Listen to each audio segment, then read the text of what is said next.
Assalamualaikum students, I hope you all are fine. In our previous lecture of agriculture and irrigation system of Pakistan, we have studied the Rabi crops. Today we are going to study the Kharif crops. Now, in Kharif crops, it is including rice.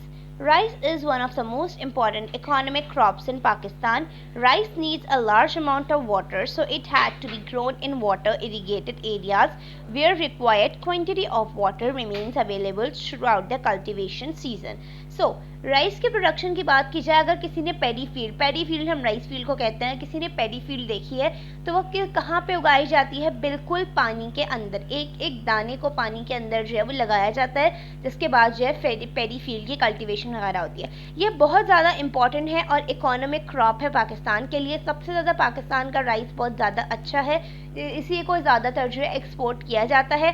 Rice जो है वो large amount of water मांगता है, क्योंकि इसको उगाने के लिए, इसकी प्रोडक्शन के लिए वाटर की सबसे ज़्यादा नीड है। तो इसीलिए यूजुअली ये जो है गर्मियों और सर्दियों के दरमियान की जो सीज़न है इसके अंदर उगाया जाता है, जिसके अंदर पानी की सबसे ज़्यादा नीडेड होती है। ठीक है, now you can see that this is a paddy field. एक एक क्रॉप को जो है लगाया जाता है और एक एक जो येलोइश दिख रहे हैं ये नाउ ये पैडी फील्ड को लगाया गया है। अब इस फील्ड में जो है पैडी फील्ड बिल्कुल रेडी है और राइस को जो है एक एक जो आप देख रहे हैं ना, इसके अंदर से एक एक चीज़ को जो है उगाया जाता है। ये आप देखें, ये जो येलोइश दिख रहा है ये इसके अंदर एक एक दाना मौजूद होता है राइस का, जिसके थ्रू जो है राइस को उगाया जाता है, निकाला जाता है। The next kharif crop is cotton. Pakistan is an efficient producer and exporter of cotton.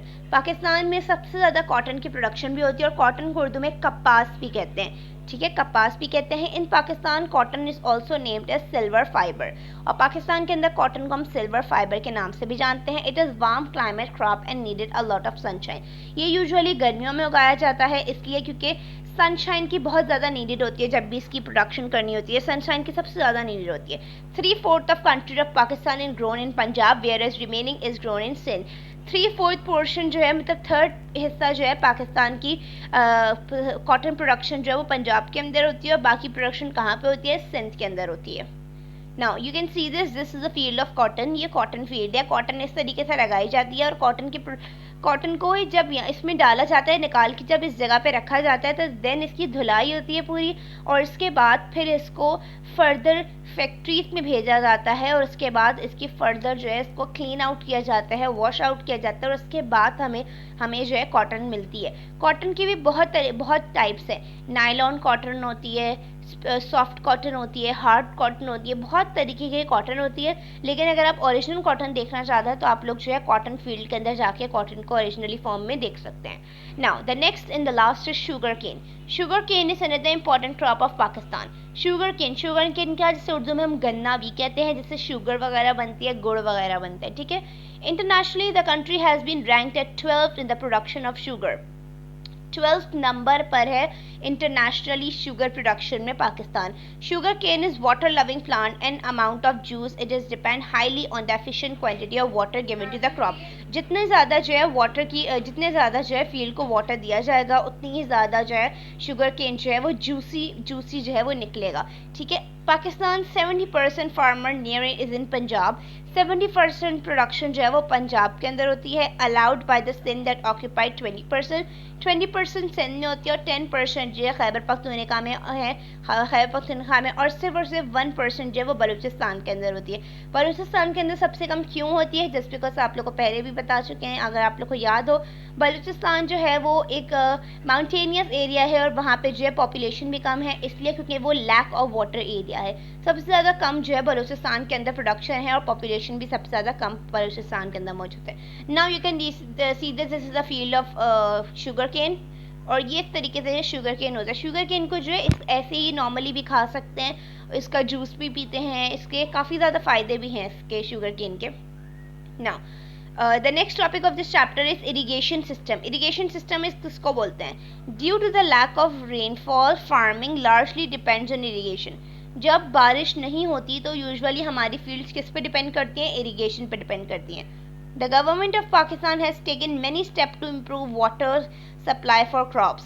हमारी गवर्नमेंट ऑफ पाकिस्तान ने बहुत ज़्यादा स्टेप्स उठाए हैं कि इरिगेशन के प्रोसेस को बेहतर से बेहतर बनाया जाए ताकि किसी किस्म की एग्रीकल्चर में जो है वो नुकसान ना पैदा हो। नुकसान किस वजह से पैदा होगा? अगर इरिगेशन प्रोसेस नहीं होगा तो फील्ड्स को सही तरीके से पानी नहीं पहुंचेगा, और पानी नहीं पहुंचेगा तो हमारी इकोनॉमी ऑटोमेटिकली गिर जाएगी, जस्ट बिकॉज हमारी 70% इकोनॉमी किस पे बेस करती है? हमारे एग्रीकल्चर पे बेस करती है।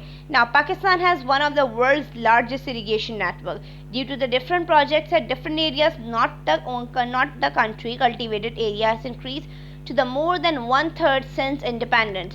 पाकिस्तान में डे बाय डे जो है इरिगेशन सिस्टम को बेहतर से बेहतर बनाने की कोशिश की जा रही है, क्योंकि इन सबको पता है कि इकोनॉमी किस पे बेस्ड है? एग्रीकल्चर पे। Now 80% of the farming is done with the help of irrigation system. पहले सिर्फ ये अमाउंट ऑफ पर्सन जो है इरिगेशन सिस्टम पे डिपेंड करती थी हमारी एग्रीकल्चर, लेकिन अब अप टिल नाउ 80% जो है हमारी इरिगेशन जो है रेनफॉल पे हमारी एग्रीकल्चर इरिगेशन पे डिपेंड करती है, जस्ट बिकॉज पाकिस्तान में इतनी ज़्यादा एग्रीकल्चर, पंजाब और सिंध एरिया में इतनी ज़्यादा रेनफॉल नहीं होती अब, इसलिए जो एग्रीकल्चर के लिए इरिगेशन सिस्टम को बेहतर से बेहतर बनाने की कोशिश की जा रही है।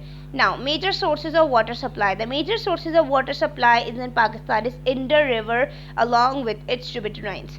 इंडस रिवर जो है इसको ज्वाइन कौन करता है? झेलम, चेनाब, रावी, सतलज।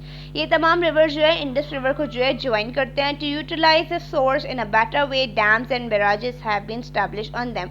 इसके साथ साथ इन तमाम एरियाज पे क्या बनाए गए हैं? कुछ डैम्स बनाए गए हैं, कुछ रिवर्स बनाए गए हैं। अगर आप लोगों को याद हो कालाबाग डैम जो कि काफ़ी अरसे से बन रहा है और अभी भी बनने की उस पर कोशिश की जा रही है। इसके साथ साथ झेलम, अभी रिसेंटली बारिशों की वजह से झेलम रिवर जो है वो इतना ज़्यादा जो है वो ओवर हो गया है कि 1.5 साल तक जो है वो झेलम से पानी अगर लेते रहें तो जो है पंजाब के एरिया बिल्कुल ठीक रहेगा, उसको पानी की ज़रूरत नहीं पड़ेगी, मतलब बारिशों का इतना ज़्यादा फ़ायदा होता है। Now, Tarbela and Mangla are the large dams and they generate hydroelectricity. Tarbela dam और मंगला डैम बहुत बड़े बड़े डैम हैं और बिजली जो बनाई जाती है वो इन्हीं डैम्स के अंदर जो है बनाई जाती है। बिजली कैसे बनती है? पानी का फ्लो जब नीचे लगी इलेक्ट्रिक प्लेट्स पे पड़ता है तो उसके थ्रू जो है प्रेशर के थ्रू जो है काइनेटिक एनर्जी प्रोड्यूस होती है और उसके बाद जो है इलेक्ट्रिसिटी बनती है। They also store water in irrigated lands. Dam के अंदर से वो सिर्फ इलेक्ट्रिसिटी नहीं बनती है, वाटर को स्टोर भी किया जाता है और वही वाटर फर्दर फील्ड्स के अंदर भेजा जाता है। ठीक है। Kanpur dam, Rawal dam and Hub dams are small dams. इसके अलावा कुछ स्मॉल डैम्स भी मौजूद है, that is Kanpur, Rawal and Hub dams. Several canals, wells and tube wells are made to take water to the dried areas. इसके अलावा डैम्स के बाद जो अगर स्मॉल में आए तो वो कैनाल्स और वेल्स और ट्यूब वेल्स आती हैं। कैनाल्स जो है थोड़े बड़े होते हैं, फिर वेल्स कुएं को बोलते हैं, देन ट्यूब वेल्स जो कि फील्ड के अंदर ही मौजूद होती हैं। इन तमाम एरियाज को कौन प्रोवाइड करता है? वाटर डैम्स प्रोवाइड करते हैं और इन्हीं के थ्रू जो है ये किसी भी एरिया को ड्राई नहीं रहने देते। Now farmers use water from there crops through the air with the help of these resources. इन्हीं के रिसोर्सेज के थ्रू जो है फार्मर्स जो है अपनी फील्ड के अंदर जो है वाटर जो है सप्लाई कर सकते हैं और अपनी फील्ड को जो है ड्राइड होने से रोक सकते हैं। So this is all about you today's topic. If you have any queries you may ask. Thank you.